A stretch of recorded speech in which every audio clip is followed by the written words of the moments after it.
Vamos a comenzar con la clase de lista aquí que siempre hago al inicio. Me parece que solamente está conectado Antonio y me pueden indicar quién es iPhone Mm, Dam. Damaris, por favor, buen día. Buenos días.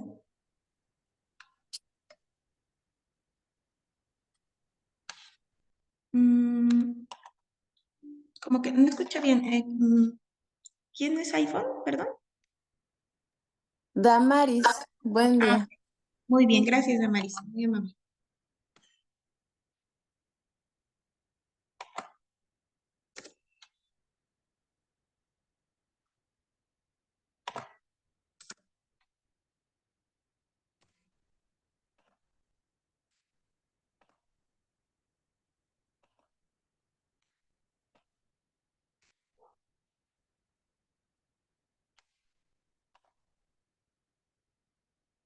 Listo.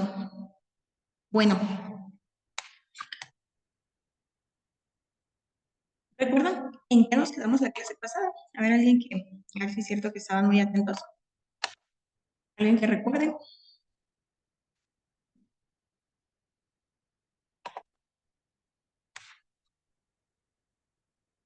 Está, está Antonio Noriega ahí presente ya. Como dije que iba a dar un tiempecito, tal vez no se encuentra.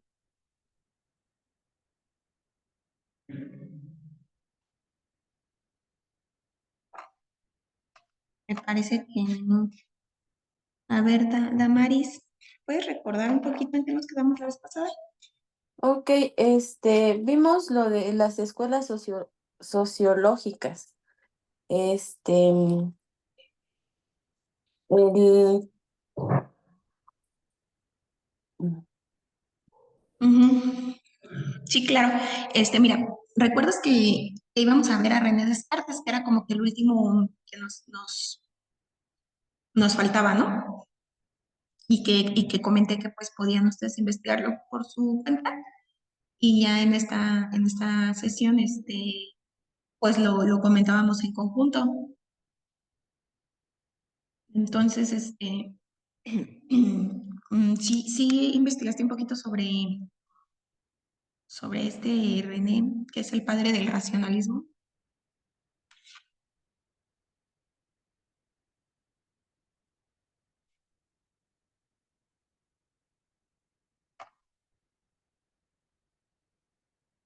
Si no, pues igual, no te preocupes, mira, vamos a verle un poquito, René, como te comento, pues es el padre del racionalismo, perdón.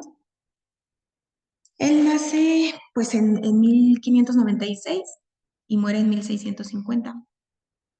René Descartes fue un filósofo y matemático francés. Déjame ver si puedo compartir pantalla para que vayamos con-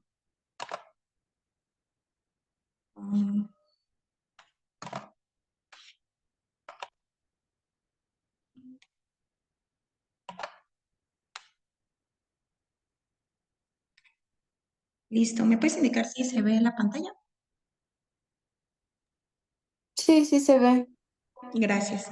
Bueno, como te comentaba, les comentaba, por ahí está Antonio. Este, pues René Descartes fue un filósofo y matemático francés.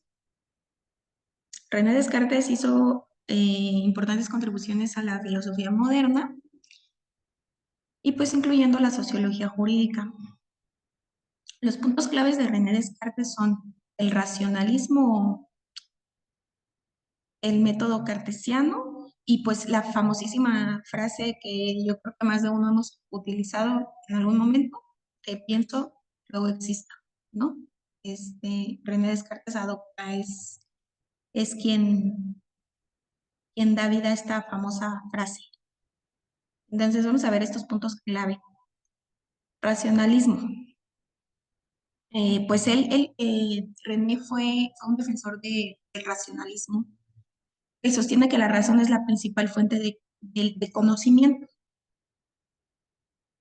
¿Recuerdas que hablábamos sobre, me parece que con Durkheim hablábamos sobre que había un inter entre lo que era la teología y la cuestión religiosa, que era la que anteriormente daba origen a las leyes, ¿no? Las leyes divinas que decían que de acuerdo a la divinidad era que se imponían estas leyes. Después, no recuerdo si era Durkheim, a ver, déjame, lo voy a verificar. No es Durkheim, es Weber.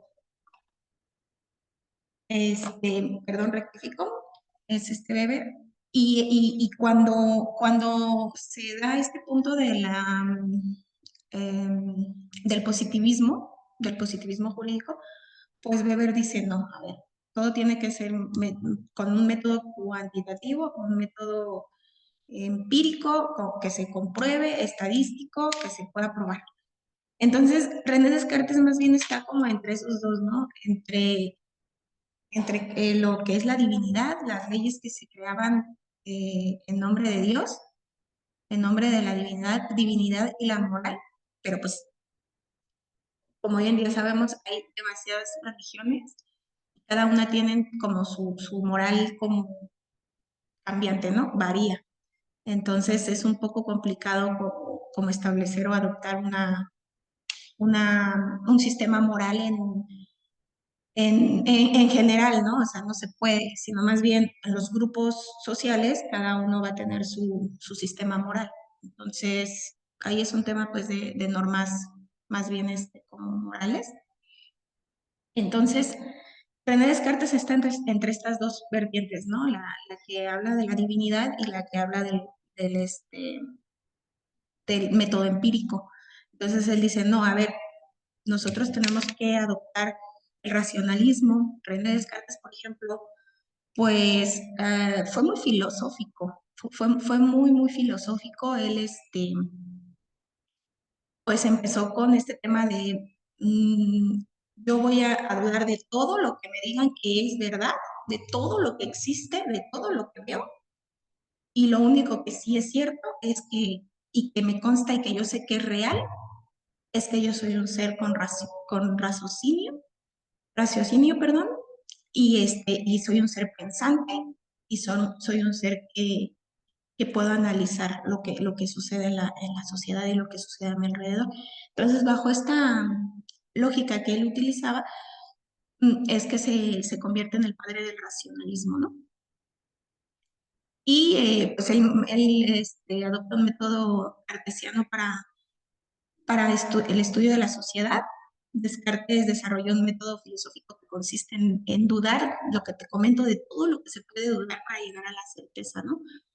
Este, Él decía, bueno, yo veo que esto es un árbol, pero ¿cómo voy a saber o cómo voy a estar bien seguro de que es un árbol? Porque yo lo voy a analizar, porque es la abstracción de la idea lo que me va a ayudar a entender que esto es un árbol, ¿no? La frase que te comento famosísima, pienso, luego existo. Pues esta frase resume su idea de que la existencia del yo pensante es la única cosa que se puede conocer con certeza. Él era o sea, él defendía mucho a la cuestión del racionalismo, ¿no? Y bueno, hasta ahí, Damaris, sí queda claro el tema de René Descartes, ya para agotar a los principales sociólogos que hicieron grandes aportaciones a la sociología jurídica y a agotar este tema y ya. Bueno, vamos a ver porque me parece que Lavín comentaba la clase pasada que le gustaría como que habláramos un poquito sobre con una línea de tiempo para poder como comprender un poquito a través de la historia cómo se fue desarrollando este tema, ¿no?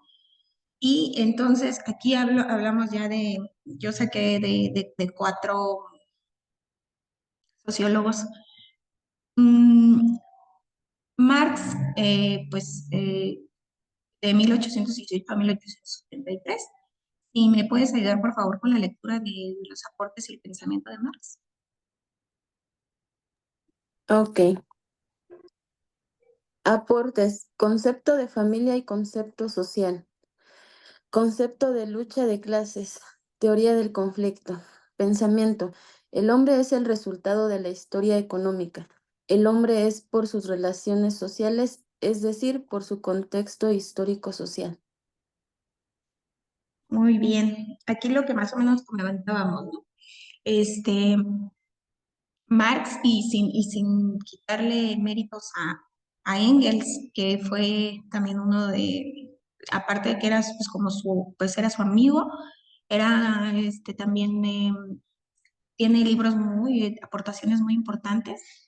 Entonces, ya es que dejé ahí por ahí una tarea de leer La familia, La propiedad privada y el Estado de Engels, porque Carlos Marx y Engels, sí dan una aportación al concepto de la familia, a la estructura de la familia, al origen de la familia, cómo fue creada la familia, cómo es que llegamos hoy en día pues a concebir la familia como es, como está ahorita, la estructura familiar, el concepto social, las clases, los grupos sociales.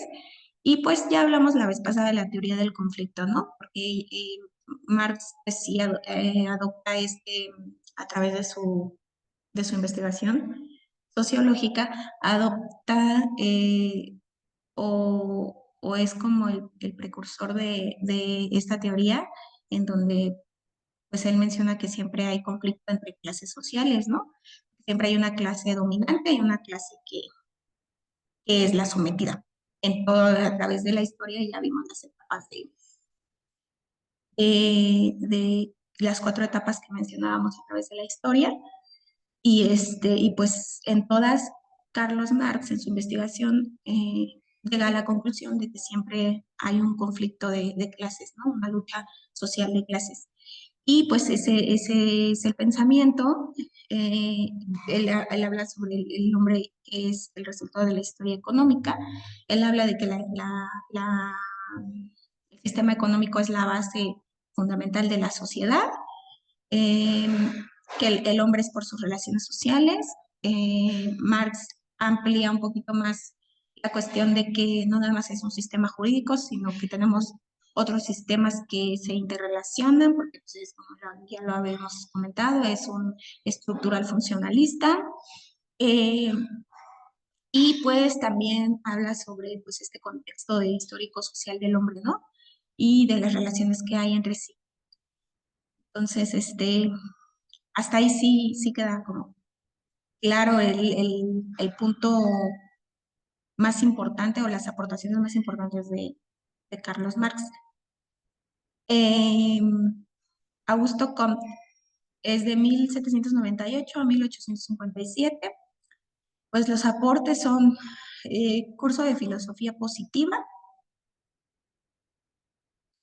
Mira, sí, no era ni, perdón, de repente me confundo porque sí estaba complicado. No era ni Durkheim ni Weber, era Comte, porque Comte es el padre de la filosofía positiva, ¿no?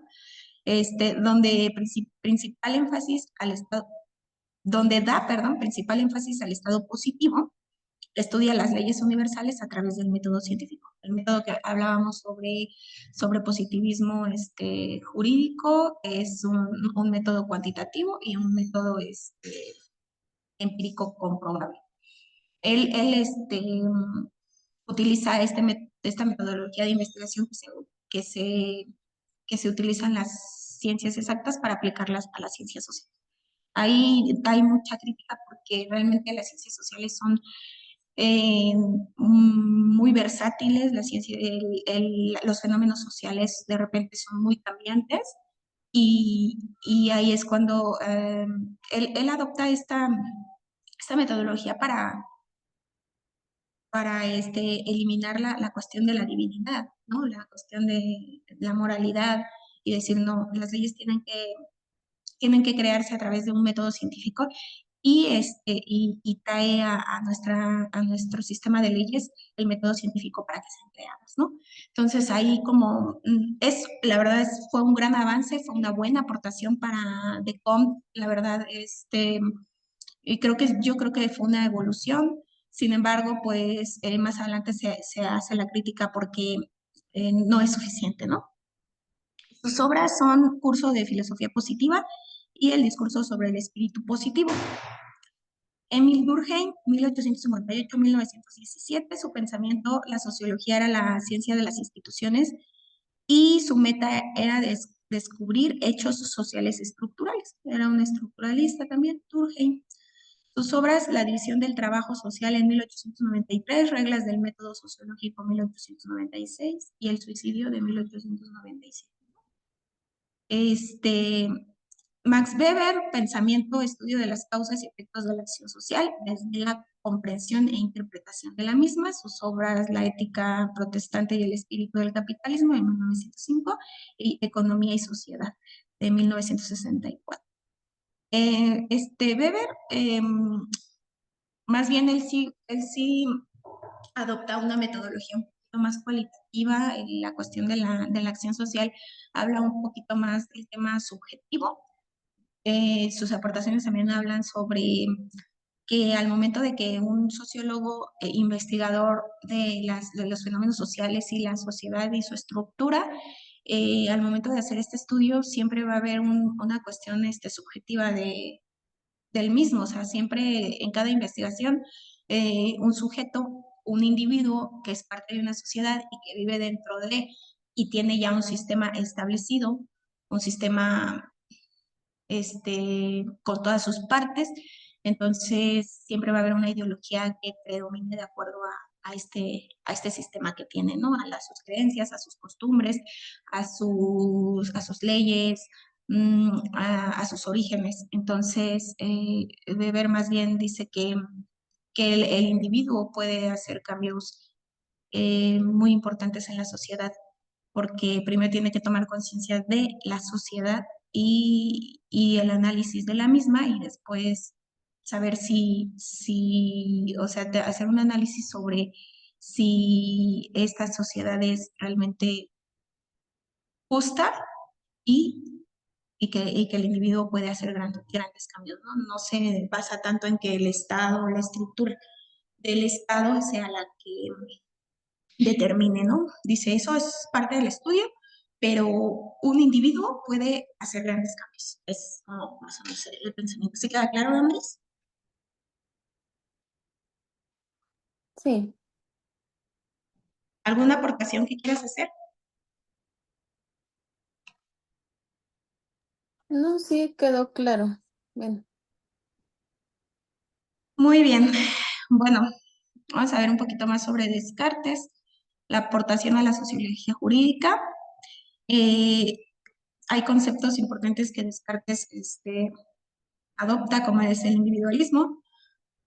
Descartes contribuye al desarrollo del individualismo, que enfatiza la importancia del individuo y sus derechos, porque dice, bueno, sí, hay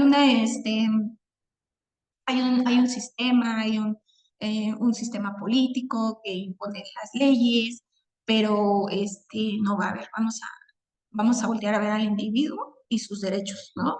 A cada uno de nosotros y los derechos que tenemos cada uno. Eh, la racionalidad y la justicia. Descartes argumenta que la justicia debe basarse en la razón y la lógica más que en la tradición o la autoridad. O sea, no se basa tanto en las cuestiones materiales. Él dice, no, tenemos que utilizar la lógica, el razonamiento para poder llegar a la justicia, ¿no? Y también otro tema importante es la separación entre derecho y moral. Bueno, aquí también es la aportación que hace Descartes, porque contribuye a esta separación entre el derecho y la moral, porque como te comento, o sea, la moral es como muy complicada de seguir, porque lo que para una persona es moral, para otra persona no lo es, ¿no? O para una persona, algo que para una persona es inmoral, para la otra persona puede decir, pues no, yo no le encuentro la inmoralidad. Y tiene más que nada que ver con esta cuestión más sí, de valores de la familia y cuestiones más como religiosas o de ese tipo. Entonces sí, sí hace esta separación. Y la influencia en la filosofía del derecho. La filosofía de Descartes influyó en la filosofía del derecho, particularmente la teoría del derecho natural y la idea de que el derecho debe basarse en la razón y la justicia. No, eso es lo que comenta Descartes. Eso es lo más importante.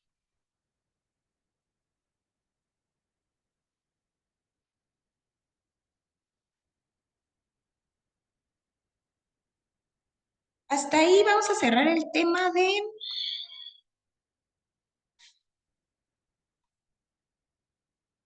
Permítame tantito.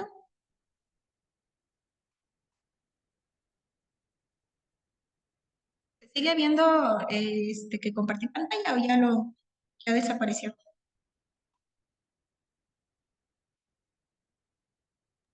Desapareció. Ok, muy bien, gracias.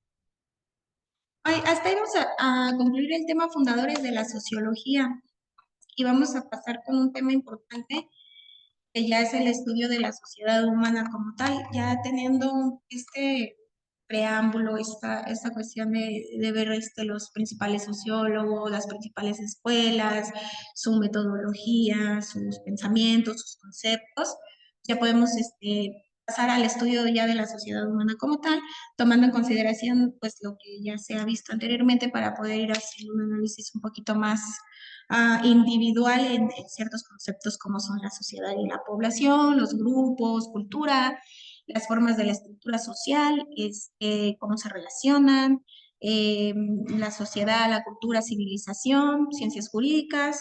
Vamos a ver también los cambios según Carlos Marx, los cambios sociales.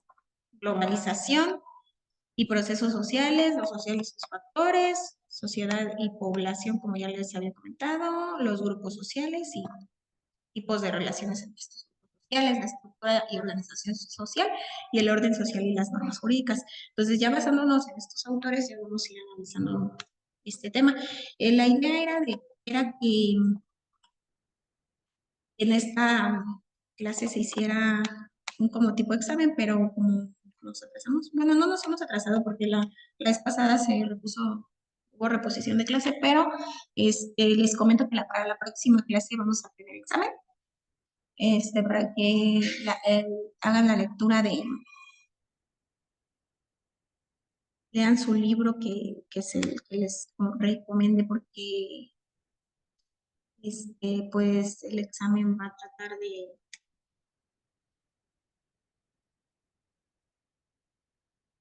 los cambios sociales, según Carlos Marx. Profe, Dígame, de casualidad el libro que nos dijo era el de la familia, la propiedad privada y el estado del poder político. sí, exactamente, de eso va a Ok. tratar va a ¿De tratar quién me dijo que era el libro? es de Federico Engels. Federico Engels. ¿Federico qué? Engels. Ok, gracias. Bueno, pero antes de pasar de nada, Antonio, antes de pasar al tema se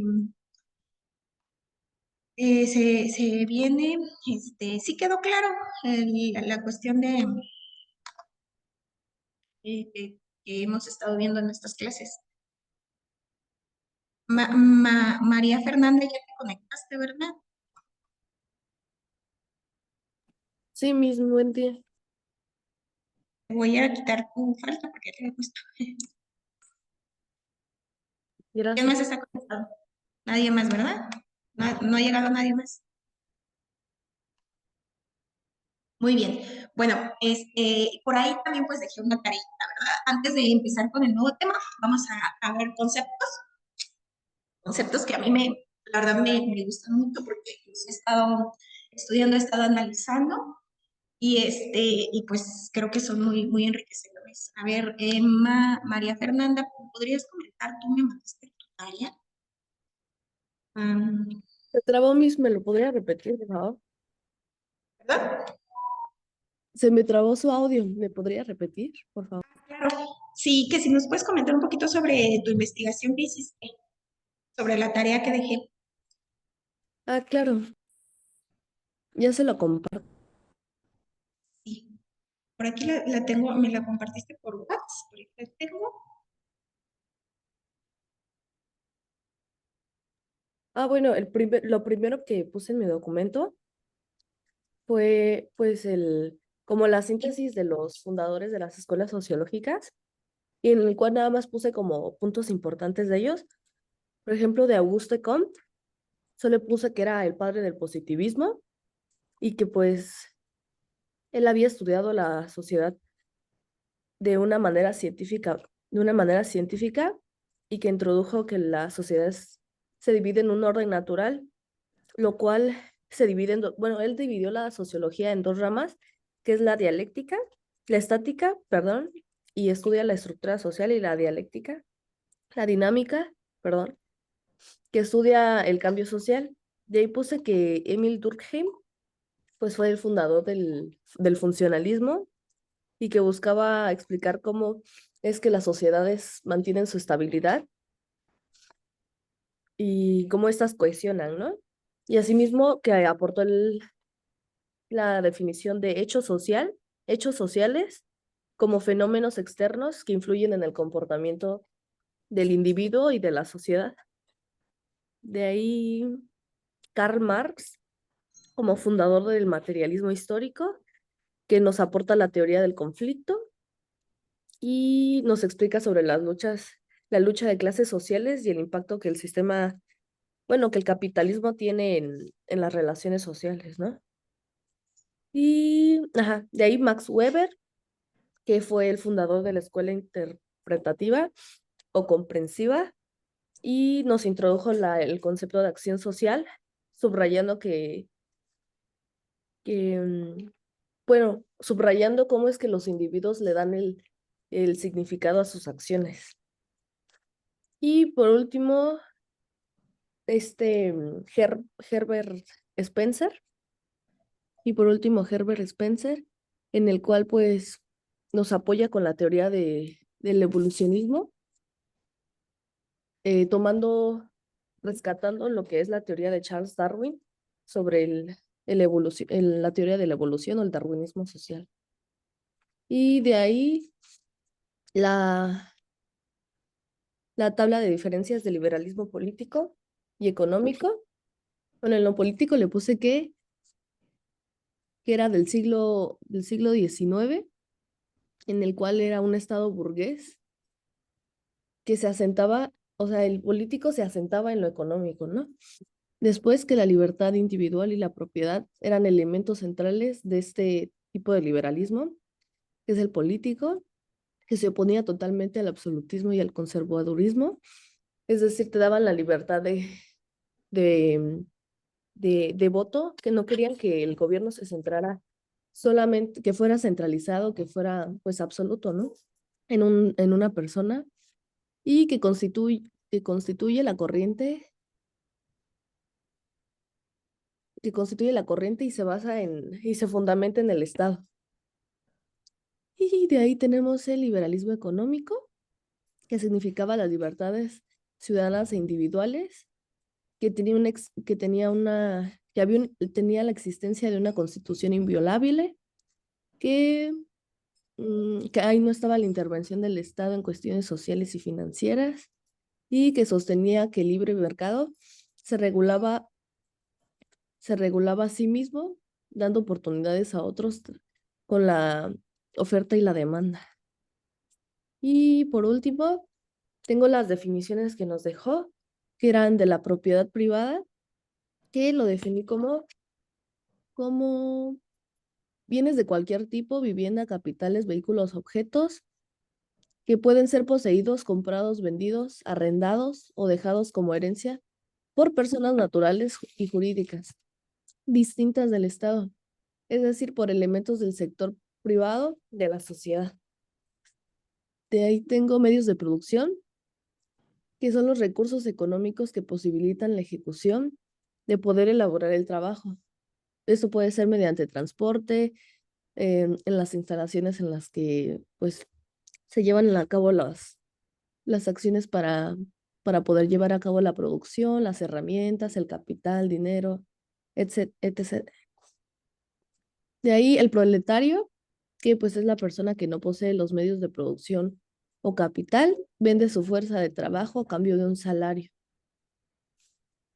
y genera una plusvalía que beneficia al dueño por sus medios de producción. Y finalmente la burguesía, que es la clase social, la clase social que posee los medios de producción para poner a trabajar al proletario. Y digamos que en la época del, pues sí, del proletario y la burguesía, pues la burguesía era la que ganaba, ¿no? La que concentraba tanto el capital, los medios de producción y todo. Sería Claro. todo, gracias. Sí, muchas gracias, María Fernanda. La verdad te felicito mucho por tus aportes sobre fundadores de la Escuela Sociológica, porque me parece que con lo que acabas tú de mencionar, has comprendido muy bien el tema sobre estas escuelas sociológicas y sus aportaciones de cada uno de los sociólogos que mencionaste. Es una muy buena aportación. Felicidades. Y vamos a ver en la cuestión de las diferencias de liberalismo político y económico y estos conceptos de propiedad privada y medios de producción, proletario y burguesía, porque esos temas sí son un poquito más, no los hemos tocado, pero sí son un poquito más de análisis más profundo. Más adelante vamos a ir desglosándolos, ¿sí? Pero muchas felicidades, la verdad, tu trabajo está muy bien. Em, Antonio, por favor, ¿me puedes comentar un poquito sobre tu tarea? Sí, mire, yo le envié primero lo que fue lo de los fundadores de la sociología y para empezar al principio le di como que un pequeño contexto sobre la sociología, algo pequeño más que nada de lo que la sociología como disciplina académica surgió a finales del siglo XIX y a principios del XX, como la influencia de varios pensadores clave, que son los que le mencionaré a continuación, es lo que es Auguste Comte, fue considerado el padre de la sociología, que fue lo que yo puse en mi tarea. Propuso el método del positivismo, que fue de lo que mencionó anteriormente, no sé si se acuerde. Él creía en que la sociedad puede ser estudiada científicamente y utilizando la observación de la experimentación y la comparación. Propuso una física social que explicaría las leyes que regulan la evolución de la sociedad. Y por otro lado también está Emile Durkheim, que fue un sociólogo que su trabajo enfocó más que nada en la cohesión social y la anomía. Sus estudios fueron más sobre el suicidio y la religión. Propuso más que nada que en la sociedad funciona como un organismo, como partes independientes y que la anomía, que sería la falta de normas, desintegraría la sociedad. También está Karl Marx, que fue un filósofo, economista y sociólogo, que explora él las relaciones del poder entre la burguesía, dueños de los medios, que como tal sería la burguesía, y el proletarismo, los trabajadores. Marx predijo que la lucha de las clases culminaría en una revolución que daría paso a una sociedad comunista sin clases, que es como lo que tenemos ahora más que nada en la actualidad. Y Max Weber sería un sociólogo alemán. Se centró en la acción social y racionalización de la sociedad. Su enfoque se diferenciaba del de Marx, considerado la influencia de la cultura, la religión y la burocracia. En este lado tenemos a Herbert Spencer, que fue un filósofo y sociólogo, que él se centró más que nada en la teoría de Darwin, pero en este caso como en la evolución, pero de la sociedad. Su enfoque individualista influyó mucho en el pensamiento liberal, pero pues más que nada fue criticado porque se justificaba mucho por el darwinismo social. También, por último, tengo a Harriet Martin, una socióloga. Aparte de ser socióloga, fue una pionera en el estudio de la sociedad. Su trabajo se centró en las desigualdades sociales y en la educación y el papel de las mujeres. Ella también lo que hizo una de sus obras fue traducir al inglés en otro idioma el trabajo de Comet, haciendo que fuera más accesible para las demás personas poder acceder a otros conocimientos. Bueno, Sí, esta es mira, la fíjate, primera. sí, perdón que te interrumpa. Harriet Martin no la conocía, fíjate que qué bueno que haces una aportación más. Me Ujú. parece que pues, es una mujer, Sí, entramos con cuestiones más de género, que no hemos visto sí, precisamente mujeres sociólogas, pero qué bueno que haces esta aportación. sí. Este, Bueno, sí, también continúa. sí, ahorita también le mandé lo que es el liberalismo y liberalismo económico, también dando como introducción lo que es el liberalismo. El liberalismo como tal es una ideología compleja entre dos vertientes principales, la política y la economía. Ambas están relacionadas e interconectadas, pero para presentar diferentes diferencias importantes. En primero está lo que es el liberalismo político. Se centra en la libertad individual y los derechos civiles. Sus pilares fundamentales incluyen la limitación del poder del Estado, la separación de poderes legislativo, ejecutivo y judicial, el gobierno representativo, la democracia, el respeto a los derechos humanos, libertad de expresión, religión y prensa. Lo que es el liberalismo económico se enfoca en la libertad económica y el libre mercado. Su premisa básica en la economía funciona mejor cuando el Estado interviene lo menos posible. Y en la burguesía yo puse que la burguesía es la clave social que posee los medios de producción, es decir, las herramientas, fábricas y todo eso. El proletarianismo es la clase social que no posee los medios de producción. En este caso se le conocería como los empleados, trabajadores y todos aquellos que pues dependan de herramientas que ofrece la burguesía. Los medios de producción son los recursos necesarios para producir bienes y servicios. Incluyen las fábricas, las máquinas, las materias primas, la tecnología, la tierra, el capital financiero. La posesión de estos medios define la posición social y las relaciones de poder en el sistema capitalista. Y por último, fue la propiedad privada. La propiedad privada es el derecho exclusivo de un individuo o grupo a poseer, controlar y disponer de bienes materiales, incluyendo los medios de producción. En el capitalismo, la propiedad privada es considerada un derecho fundamental y la base del sistema económico. Sin embargo, la concentración desproporcionada de la propiedad privada en manos de la burguesía genera una desigualdad social y económica. Muy bien, muchas gracias, Antonio. Sí, Vamos, vamos a partir de tu tarea 2 porque la verdad me gustó mucho tu trabajo. Este, separas muy bien estos conceptos de liberalismo político y liberalismo económico, y entonces vamos a partir de ahí, ¿no? De estos dos conceptos para comprender un poquito más. Yo les pregunto, de todos estos sociólogos y sus estudios, ¿cuál de ellos ustedes identifican que explique, explique mejor la cuestión de la desigualdad social, por ejemplo, que se vive, que actualmente todavía se vive, ¿no? Porque no podemos decir que tenemos un sistema económico justo, cuando vemos que hay demasiada pobreza, ¿no? ¿Qué psicólogo, qué sociólogo de estos ustedes identifican como que haya sido el que pues el que hizo este estudio y el que explicó mejor la cuestión de la desigualdad social y los problemas, pues, sociales que se tienen, ¿no? La verdad, Maris.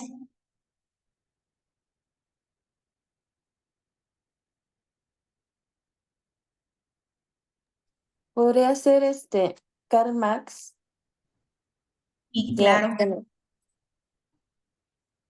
ya que porque, es sí, uno, perdón. bueno, aquí, en mi tarea puse que es uno de los pensadores que más influyó en la sociología, particularmente en el análisis de las estructuras de clase y el conflicto social.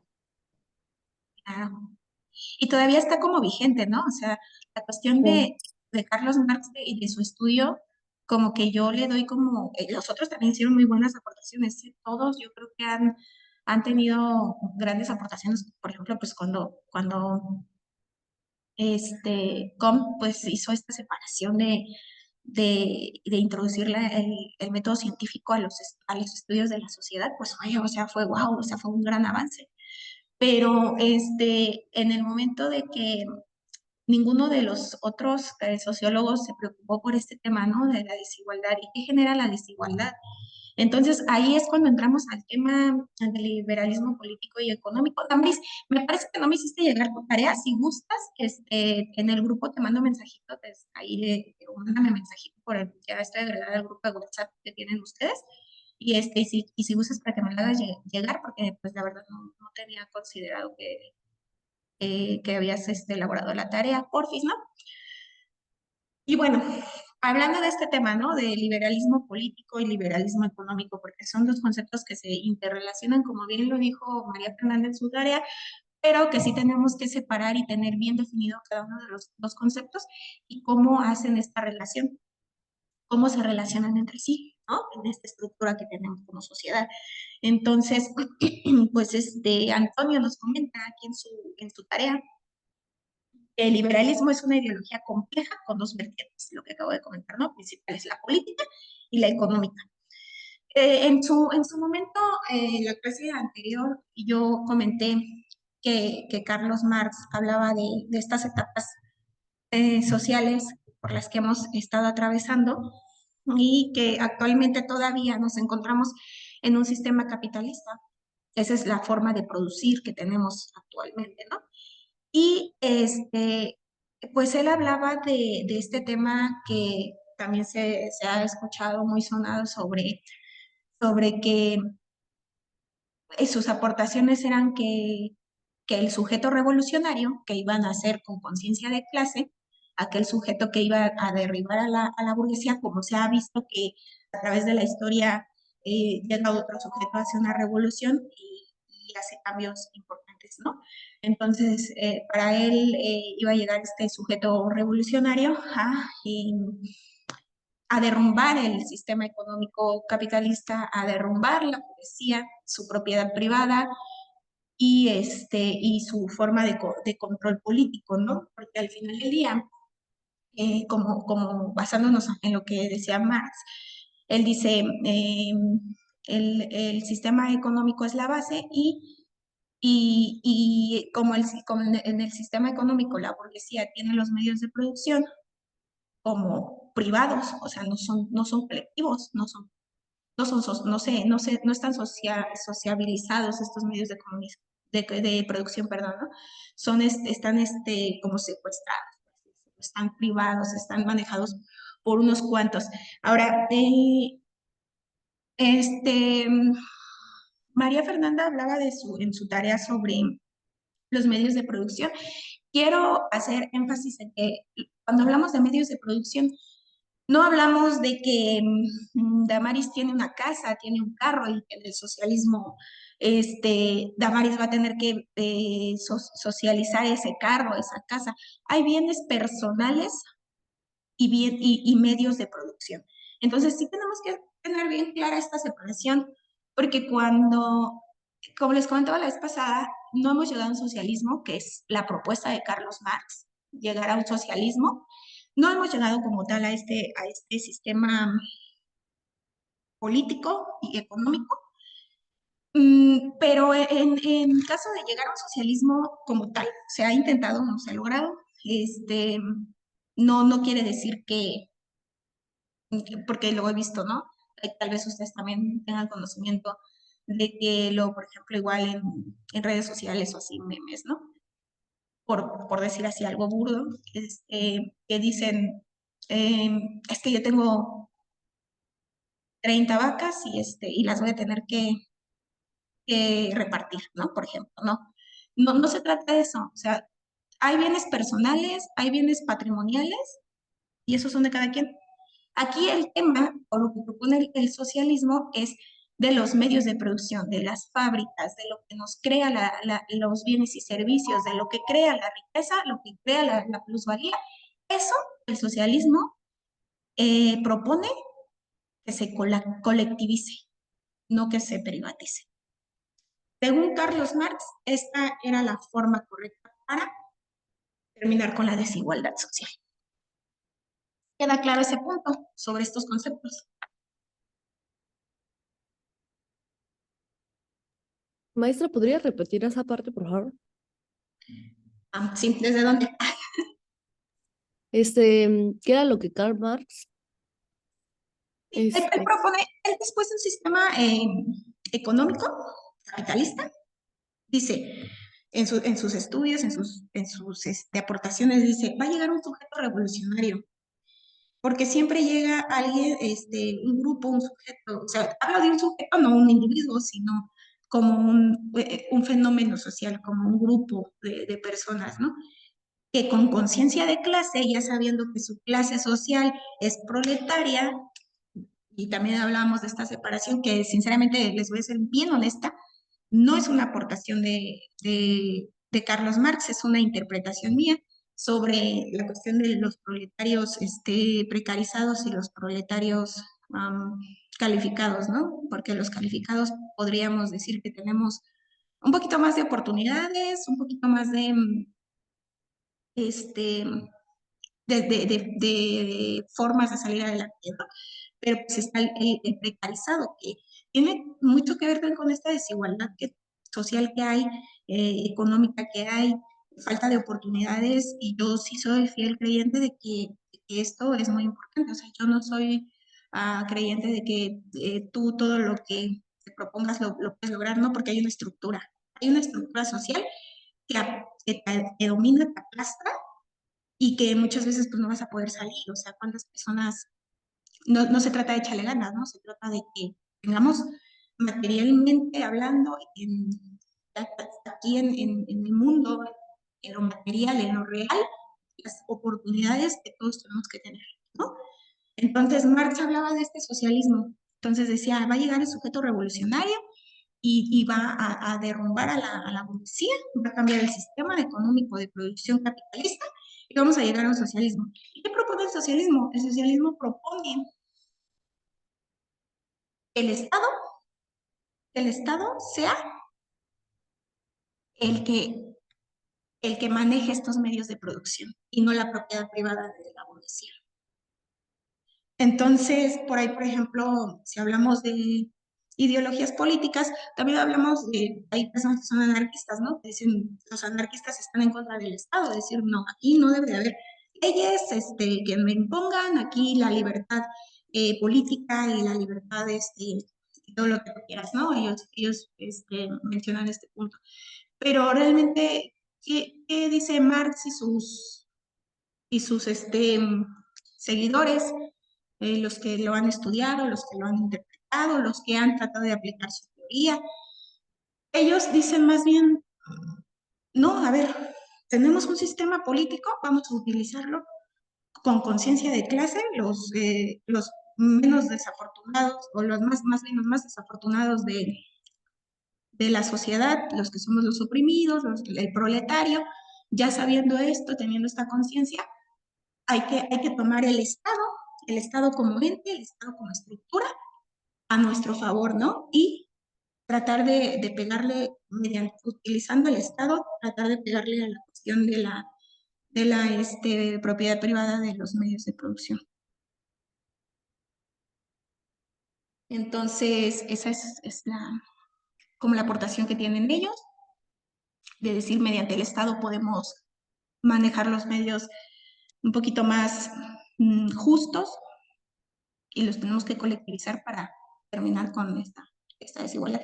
Estas son ideas ya más radicales, o sea, porque hay quienes, por ejemplo, hablando de cuestiones yo sí hago, cuando hago un análisis del sistema político que tenemos actualmente, porque el sistema político pues es el gobierno, es el que va a poner las leyes, el que pone las reglas.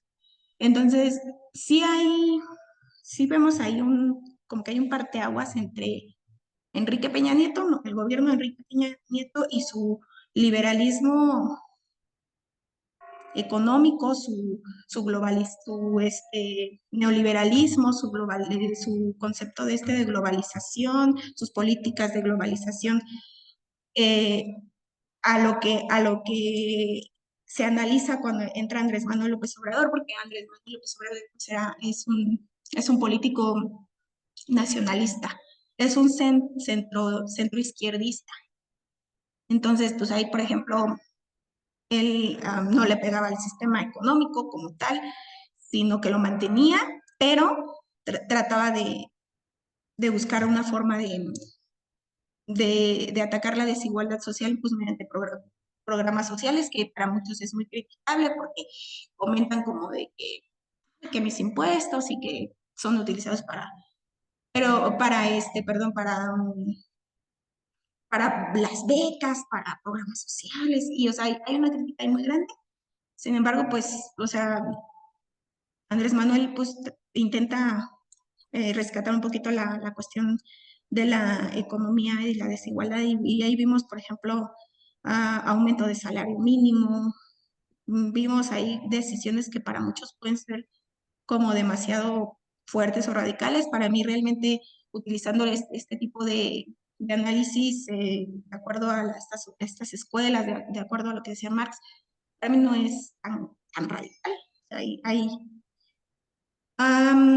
hay formas de hacer política todavía más radicales, que como les comento, esta del socialismo, y pues no se ha logrado tampoco, porque realmente pues, el sistema económico capitalista, globalizado, el liberalismo económico es un fenómeno social gigante, es un monstruo, o sea, está enorme, y pues para tirar este sistema realmente sí es una cuestión muy complicada, ¿no? Entonces, ahí hablamos de liberalismo político y económico. Vamos a ver el político que, como menciona Antonio, dice, el liberalismo político se centra en la libertad individual y los derechos civiles, ¿no? O sea, ahí tenemos a nuestra Constitución Política de los Estados Unidos Mexicanos, en su parte que habla sobre los derechos humanos, los derechos fundamentales de cada uno. Este fue un liberalismo, esto se logró a través de este liberalismo político, de la Revolución Francesa, de decir, hay que democratizar el poder político, hay que ver por las libertades individuales, los seres humanos tenemos derechos, derecho a la vivienda, derecho a la alimentación, derecho a la educación, nuestros derechos básicos fundamentales, que pues, de los que todos tenemos que gozar, y sin embargo, con un sistema como el que tenemos económico, pues no se garantiza, ¿no? Entonces, sus pilares fundamentales se incluyen la limitación del poder del Estado.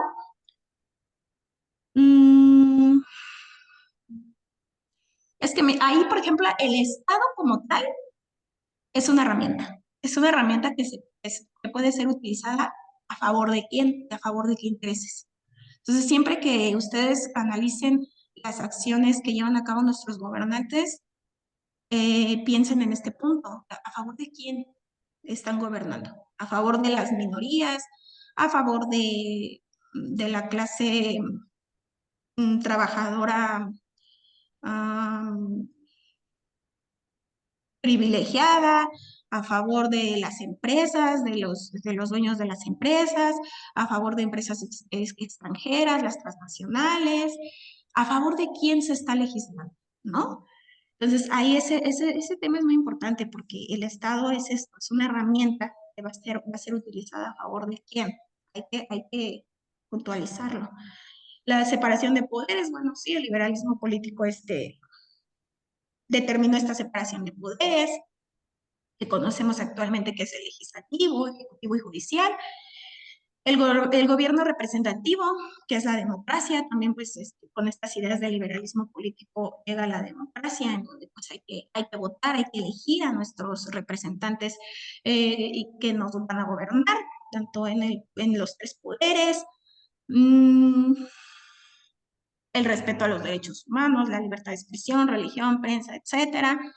Todo esto es aportación de este liberalismo político que nace pues, con distintos movimientos, como lo hemos hablado de la Revolución Francesa, la Revolución Mexicana, ¿no? El poder constituyente que creó el poder constitutivo. El poder constitutivo pues son estos tres poderes, el legislativo, el ejecutivo y el judicial, pero antes de haber creado este poder constitutivo, perdón, se creó a través del constituyente, que fueron pues, las personas que se reunieron después de la Revolución Mexicana para crear una constitución. Y como bien lo sabemos, la constitución no es una ley, la constitución es un pacto político. Entonces, de acuerdo, por ejemplo, pues a muchos abogados, que la verdad yo difiero de sus ideales, que dicen, no, es que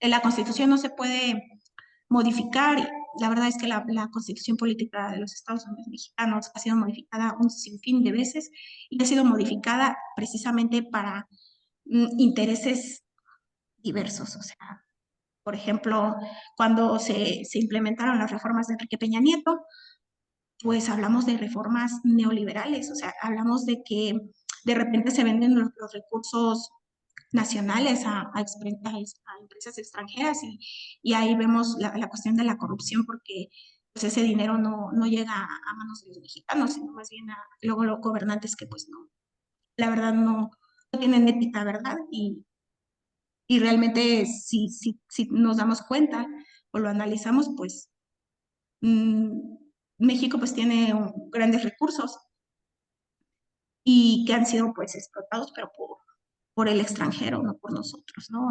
A beneficio de los mexicanos. Y eso es lo que trató de Andrés Manuel. Lo podrán criticar de todas maneras, pero y tiene también sus fallas y todo, pero sí hizo este rescate a los recursos nacionales. Bueno, ¿qué más podríamos comentar sobre esto? La idea central de que el individuo es libre y autónomo. Ajá. Y el Estado debe proteger sus derechos y libertades. Para eso está el Estado. Ese es su papel del Estado, es garantizar también los derechos de cada uno de nosotros, pero en conjunto. O sea, no puedes llamar derechos a lo que son privilegios, porque hay personas que están privilegiadas y es un privilegio cuando los otros no tienen el mismo derecho que tú, no tienen los mismos derechos o las mismas oportunidades. Entonces, ahí sí es bien importante puntualizar eso, ese punto, vaya la redundancia. Y dice, sin interferir excesivamente en su vida privada.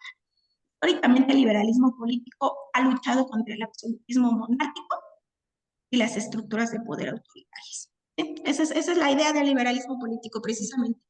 Cuando se dio esto de la Revolución Francesa, pues es la cuestión del el derrocamiento perdón, a la monarquía, ¿no? Entonces, sí ha sido muy importante. El liberalismo político ha creado condiciones más justas, pero yo concuerdo con Marx. Mientras no tengamos un sistema económico más justo, no podríamos derrumbar o no podríamos terminar con la desigualdad social de las clases sociales. Hasta aquí sí queda como claro el punto. Disculpen, ¿quién es Flor Castro? Buenos días.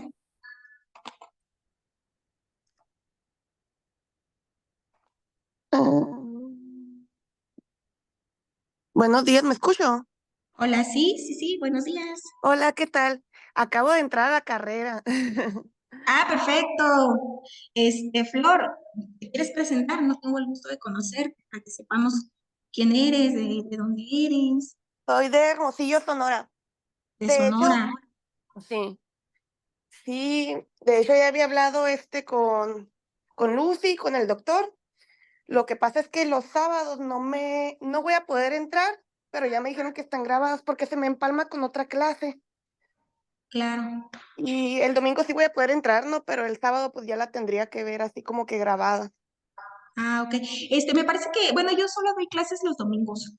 Ah, No ok. sé si haya clases, de otras materias, el sábado, pero conmigo entonces no va a haber ningún problema. Ah, perfecto. Muy bien, gracias, Flor. ¿La clase a qué horas empezó? ¿A las 9 o a las 8? A las 9, hora Ciudad de México. Ah, ok, ok. Bueno, gracias. Sí, gracias a ti. Bueno, Antonio, hasta aquí sí queda más claro el concepto de liberalismo político que tú pues nos aportaste. Y la verdad, o sea, sí lo hiciste muy bien. Me gustan los conceptos que investigaste. Sí, queda claro. ¿Tienes algún comentario, algo que aportar? Sí, todo claro. Gracias, maestra. Gracias.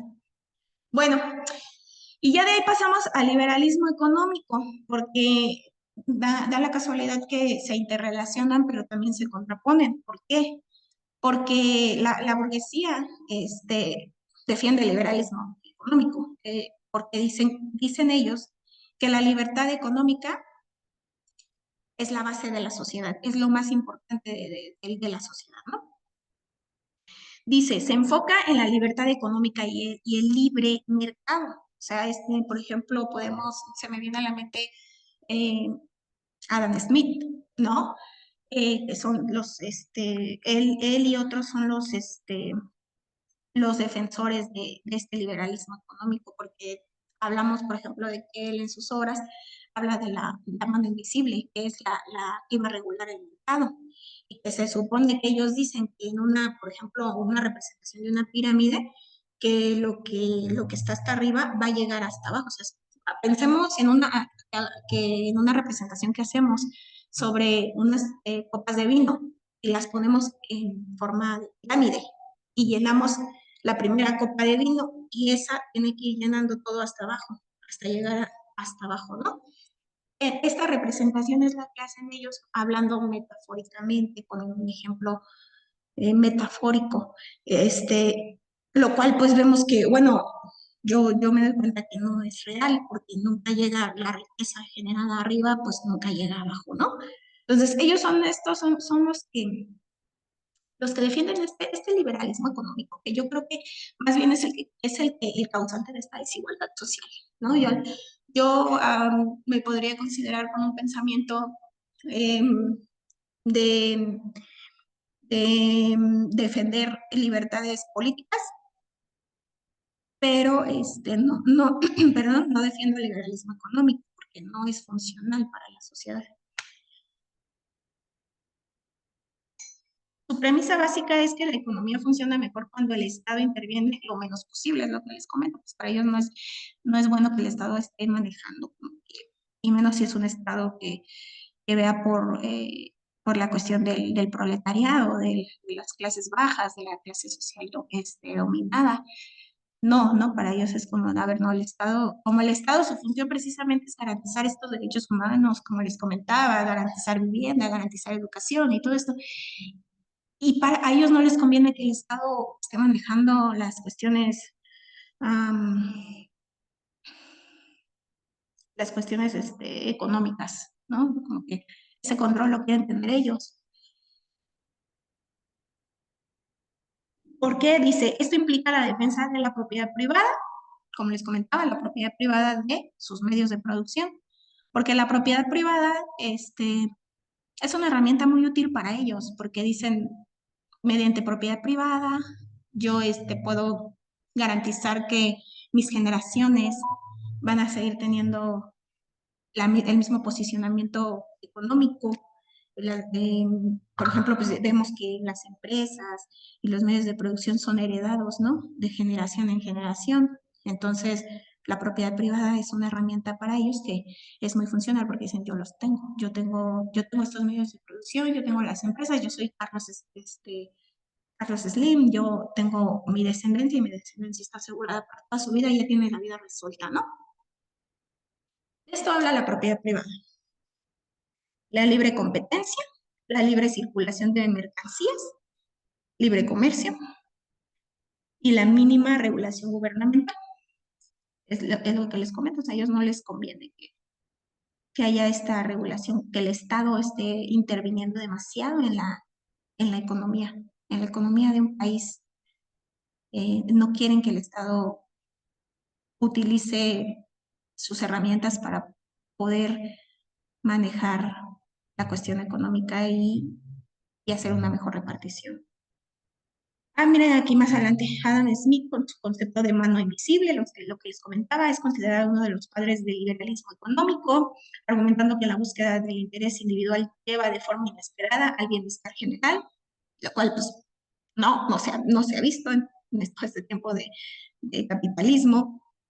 Sin embargo, el liberalismo económico ha sido criticado por sus potenciales consecuencias negativas como la desigualdad económica y la explotación laboral. Exactamente, lo que les acabo de comentar. Hasta ahí, el concepto de liberalismo económico queda claro. A ver, Damaris, coméntame un poquito cuál es tu interpretación sobre lo que acabamos de comentar del liberalismo económico.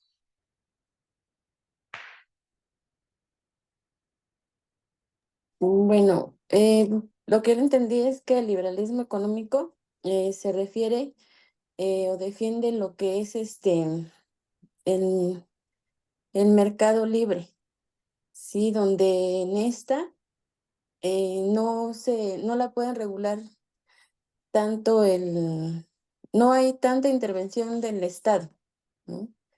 Y Exactamente. y que la competencia es en un mercado abierto, se puede decir, Ujú. y que que tiene como que funcionar debe tener eficiencia en la economía y por el bienestar de la sociedad. Y eso. Claro, sí, exactamente. Muchas gracias. Gracias, Damaris. Entonces, ¿ustedes consideran que cada uno de nosotros que ahorita estamos aquí presentes en esta clase, de qué clase social seremos? A ver, Marifer, ¿me alzaste la mano? Sí, Miss, ¿podría repetir quién era el padre del liberalismo económico? ¿Quién era considerado, por favor? Sí, es Adam Smith, Vale, gracias. claro.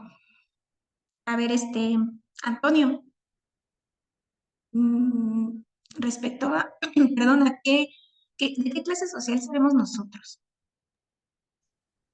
Pues eso dependería mucho dependiendo el lugar en el que nos encontremos, porque no, bueno, usted no es de nuestra clase pasada, ¿verdad? Pero el sábado, no me acuerdo con qué maestra fue, que estuvimos hablando también sobre lo que es las clases sociales, de cómo es que se califican, cómo se regulan.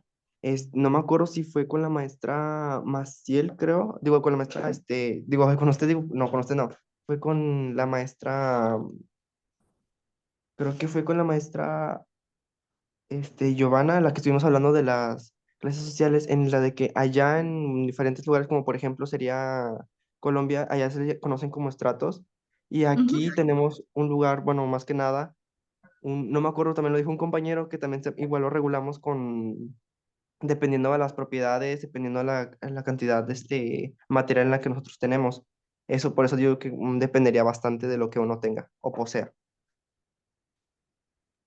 Mira, lo que acabas tú de comentar tiene que ver con, sí, con otros, precisamente con otros sociólogos que mencionan, por ejemplo, hay sociólogos que han mencionado que hay una clase social alta, una clase social media, una clase social baja, y de ahí como que hacen subdivisiones de clases sociales, ¿no? De, como tú dices, de acuerdo a, pues, el poder adquisitivo que cada uno tiene. Mm, hablando, por ejemplo, de estas oportunidades, por ejemplo, se podría decir que quienes tienen mayor oportunidad de las clases bajas a acceder a sistemas de, por ejemplo, perdón, a la educación y a, no sé, como a oportunidades económicas, pueden llegar a ser una clase social media, ¿no? Por ejemplo, que tienes un buen trabajo en donde te pagan bien, en donde pues el banco te da, puedes adquirir un préstamo y puedes sacar una vivienda y puedes sacar un carro y tienes este desahogo económico y entonces te dicen, eres una clase social media, porque lo tienes, ¿no? Y la clase social pues pobre o precarizada pues es aquella pues, que no tiene estas oportunidades, tal vez no puede estudiar, viene de barrios muy bajos, en donde no hay oportunidades. Y la clase social alta se podría decir que es esta burguesía de la que hemos estado mencionando y hemos estado hablando, ¿no? O sea, incluso pues hay autores que te dividen la sociedad en varias clases sociales, 4 o 5 clases sociales. Yo me voy más un poquito por lo que dice Marx, de que no importa los bienes patrimoniales o personales que cada uno tiene, sino si nos basamos en los sistemas de medio, el sistema económico con sus medios de producción, pues todos los demás no tenemos los medios de producción. Quienes tienen los medios de producción es la burguesía, y quien controla o es la clase dominante es la burguesía, ¿no? Por ejemplo, pues yo soy trabajadora de gobierno, pero trabajadora al final del día. Precarizada no soy precarizada, pero soy trabajadora. Entonces, para mí me gusta mucho porque me crea esta conciencia de clase, porque no se considera a llegar a ser una aspiracionista, a creer que por mi esfuerzo voy a llegar a ser la clase alta. O sea, no, como que tengo un poquito más de pies en la tierra y decir, pues tengo capacidades, tengo inteligencia, tengo estudios y logré vender esto para poder subsistir, ¿no? Entonces, sí, obviamente como sí entiendo tu punto, porque obviamente yo no sé en qué condiciones esté María Fernanda, Antonio, Damaris, Flor, cada quien tiene sus circunstancias, pero sí es bien importante enfatizar este tema de esta división de la sociedad, que yo creo que sí, a través de la historia sí lo vemos, de la clase que domina y la clase sometida. Entonces, ustedes también se pueden ir haciendo sus propios criterios. Igual, a veces uno se contrapone a una idea, pero lo que siempre hay que tomar en consideración es que cuando te estás contraponiendo a una idea, tienes que tener la argumentación para decir el por qué te contrapones, ¿no? Entonces, ahí les dejo yo mi interpretación, mi aportación, ya más subjetiva, más personal, pero ahí les voy a dejar de tarea que la clase que viene me comenten sobre este tema, cuáles son las clases sociales y cuál es la teoría que ustedes más les convence y cuáles son sus argumentos, ¿ok? Ya para terminar, hablamos de la burguesía. La burguesía es la clase social que posee los medios de producción, como les comentaba, medios de producción, no bienes materiales, nunca se confundan. Medios de producción, fábricas, materias primas, todo aquel que genere bienes y servicios, empresas, capital, todo esto son los medios de producción. No tu carro, no tu casa, no tus 20 mansiones, no es eso. Esos no son los medios de producción. Porque aquí bien lo dice, es decir, las herramientas, fábricas, tecnología, tierra y capital necesarios para generar esa riqueza. Son los dueños de las empresas, los bancos, las industrias, y tienen el control del sistema económico. ¿Yo por qué no puedo ser una clase social alta? Porque yo no tengo empresas, yo no tengo banco, yo no controlo bancos, yo no controlo la industria, no tengo el control del sistema económico. Más bien el sistema económico tiene el control sobre mí, ¿no? Entonces sí es un tema ahí de análisis más eh, subjetivo de cada uno. Su objetivo principal es obtener ganancias a través de la explotación de la fuerza de trabajo. Entonces, cuando hablamos de la fuerza de trabajo, hablamos de que hay una plusvalía, precisamente. Esta plusvalía es esa riqueza, capital que tú generas con tu trabajo y que no es pagada. O sea, no es la ganancia del capital, del capitalista, y no es pagada. No te lo paga a ti no te lo pagan a ti como trabajador. Esa es la plusvalía. Es distinto cuando eres un trabajador, por ejemplo, en el gobierno. Eso ya es como que otro tema que tal vez más adelante no se puede analizar.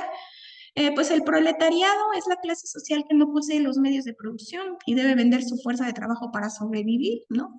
Ahora ya hacemos la división, fuerza física y fuerza intelectual o capacidad intelectual. Entonces, esa no, como les comento, no es una aportación de Marx, es una interpretación mía. Son los trabajadores asalariados que trabajan para la burguesía, generando la riqueza que esta luego se apropia. Su situación se caracteriza por la dependencia económica, la falta de control sobre su trabajo y la precariedad laboral, ¿no? La explotación laboral. Medios de producción. Los medios de producción son los recursos necesarios para producir bienes y servicios, incluyendo las fábricas, las máquinas, las materias primas, la tecnología, la tierra y el capital financiero. La posesión de estos medios define la posición social, perdón, y la relación de poder en el sistema capitalista. Y entonces aquí vemos, de acuerdo a los estructuralistas y funcionalistas que hemos visto, pues cómo nos relacionamos nosotros como trabajadores con la burguesía a través de este sistema que ellos adoptan, ellos proponen, ellos controlan y, y que no nos favorece, ¿no? Propiedad privada. La propiedad privada es el derecho exclusivo de un individuo o grupo de poseer, controlar y disponer de bienes materiales, incluyendo los medios de producción. Es el capitalismo, la propiedad privada es considerada un derecho fundamental y la base del sistema económico. Sin embargo, la concentración desproporcionada de la propiedad privada en manos de la burguesía genera lo que tenemos: desigualdad social y económica. Te felicito, Antonio, por tus aportaciones. Sinceramente, has hecho una muy buena investigación. Los conceptos los has manejado muy claros, muy precisos, y pues ojalá que haya quedado como claro, ya agotamos este punto de las tareas, que son conceptos que les van a servir para el examen también, para ya complementando un poquito con el libro que les dejé, y sí, son conceptos que sí se van a estar viendo en el examen. ¿Hay alguna duda hasta aquí? ¿Alguna aportación? ¿Alguien quiere dar su opinión? Eh, Adelante.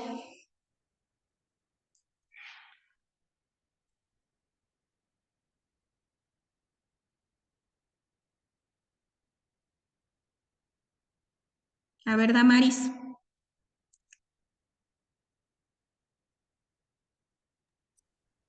Pues todo bien, Miss.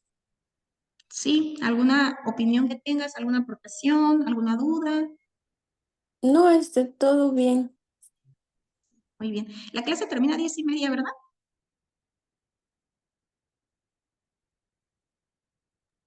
Sí, Tenemos 4 minutos de retroalimentación. Por favor, ayúdenme. ¿Alguien que quiera retroalimentar? Antonio, Flor. Maestra, yo tengo una duda con respecto a la tarea. ¿La tarea se le envía, lo de las clases sociales? ¿O nada más es para compartir acá en clase? ¿Quién habló, perdón? Mafer. No, sí, sí, tú me has enviado la tarea, ¿no? Tengo tus 2 tareas. Sí, justo, pero, o sea, tipo, le enviamos la pirámide y la teoría que más nos convence o sea, en un documento. Sí, sí, sí. Sí, mándenlo. Mire, a mí me interesa que ustedes hagan las tareas para que hagan esta investigación y real, o sea, yo les puedo comentar que como el posicionamiento político o por qué me inclino más yo, pero ustedes también pueden decir y contraponerse y decir, no, no, pero porque yo ya investigué y no porque yo pienso que es esto y me baso en tal autor, ¿no? En tal sociólogo. Entonces, para mí es bien importante que hagamos retroalimentación, escucharlos, saber qué es lo que piensan, saber qué es lo que ustedes analizan, investigan. Entonces, sí, mándenme la tarea y siempre se va a estar comentando en clase. Y la verdad es que, o sea, los que me han mandado la tarea, y lo han comentado y han hecho sus investigaciones, la verdad, pues los admiro, mis respetos, porque sí hacen esta investigación, se nota el esfuerzo que hacen. Entonces, sí. A ver, Antonio, retroalimentación para ya cerrar. Bueno, yo también tengo otra duda, pero sobre la tarea. Ujú. Mire, ya ve, nos puso a investigar sobre cuáles son las clases sociales y sobre las teorías que usted dijo. ¿Era la teoría que nosotros tenemos o buscar teorías como tal de otras personas o igual sociólogos o cómo está eso? Como tú si vas a hacer una investigación y dices, a mí no me convence ninguno de eso, yo pienso esto y voy a buscar como argumentar teorías, otros autores, no sé si buscas en tu investigación, si encuentras a alguien que dices, no, es que a mí me convence más lo voy a comentar en clase y voy a decir por qué. Y si es de los que hemos visto, también adelante. Entonces sí, sí es importante que ustedes hagan este análisis para que como les comentaba en un inicio, ¿no? Mucha gente dice, ¿y esto para qué? ¿No? Muchos abogados dicen, ¿y esto para qué nos sirve? Sí nos sirve porque son los orígenes de nuestro sistema jurídico que tenemos.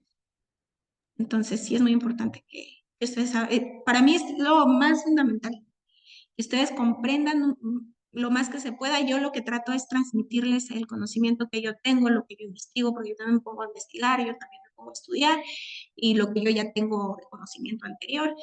Y es importante para mí que ustedes, no que estén de acuerdo conmigo, sino que más bien tengan este espíritu de investigar y de pensar por sí mismos y de adoptar una teoría por sí mismos y decir, yo no me contrapongo a Carlos Marx, pero por esto, ¿no? Entonces sí es muy importante. Esa es la parte más importante para mí en mi materia y lo que más tomo en consideración, eso y las participaciones y las asistencias, obviamente, porque van de la mano.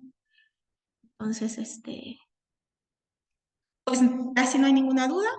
Ya la clase ha concluido. Nos veríamos la siguiente clase. Muy, Miss, Ujú, dígame, dígame. ¿nos podría enviar la presentación que compartió hace un ratito, por favor? Sí, sí se las hago llegar al grupo. Ya estoy yo incluida en el grupo. Ahí les voy a estar haciendo llegar material que yo tengo ahí, una carpetita con mucho material que yo sigo leyendo, que yo sigo analizando, y se las voy a compartir. Y en la próxima clase va a haber examen. Voy a buscar la dinámica, pero sí va a tener que ver, va a tener que ver con este tema de la familia, la propiedad privada y el Estado y esta estructura social que tenemos, ¿no? Entonces, Profe, pues sí, adelante. sobre el libro, ¿dónde lo podríamos encontrar? ¿Se puede buscar en algún lugar el libro? El libro está en PDF, si les acomoda en PDF para que no gasten, adelante. Y si no, la verdad, no les podría yo decir en dónde lo pueden localizar porque yo lo tenía físicamente, pero no recuerdo en dónde lo compré, sinceramente. Y ya ni lo tengo. Entonces, no sabría como recomendarles ¿cómo se llama? Editorial o un lugar en específico. Si lo quieren adquirir físicamente, pues sí lo tendrían que ustedes buscar por su cuenta, pero está en internet en PDF sin problema. También así lo pueden consultar para que no gasten. También no se trata de que estén gastando. Entonces, pero si ustedes lo quieren adquirir físicamente, pues también adelante es válido. Ah, ok, gracias. Y también Disculpa. como por último, No, Sí, perdón. sí, perdón, ya nada más por último, sobre en caso de la teoría, entonces tendremos que investigar una que pues nos parezca, ¿no? Que nos parezca conveniente, y en caso de que no, pues poner una nuestra, ¿no? claro. Ah, ok, Así es. venga, gracias. Sí, Ok, una pregunta también. sí. La primer clase yo no asistí a la anterior, pero no sé, por eso no sabía yo a dónde se le iban a mandar las tareas. A mi grupo de WhatsApp, pero ahí me acaban de agregar. Es el 55 33 88 20 70. Ese es mi WhatsApp, 55 33, perdón, ¿qué? 88 20 70. Ok, ahí se la mando. Sí, ahí me Ok, hacen llegar las tareas. Yo estoy creando una carpetita en donde estoy metiendo todas las tareas que al final del cuatrimestre pues voy a considerar. Ajá. ok, muchísimas gracias, Alex. Gracias a ustedes, un gusto tenerlos aquí, un gusto que me hayan escuchado y pues nos vemos en la próxima clase para aplicación de examen. Bonito domingo y bonito inicio de semana. Igualmente, Miss, hasta luego. Hasta luego. Normalmente. Gracias.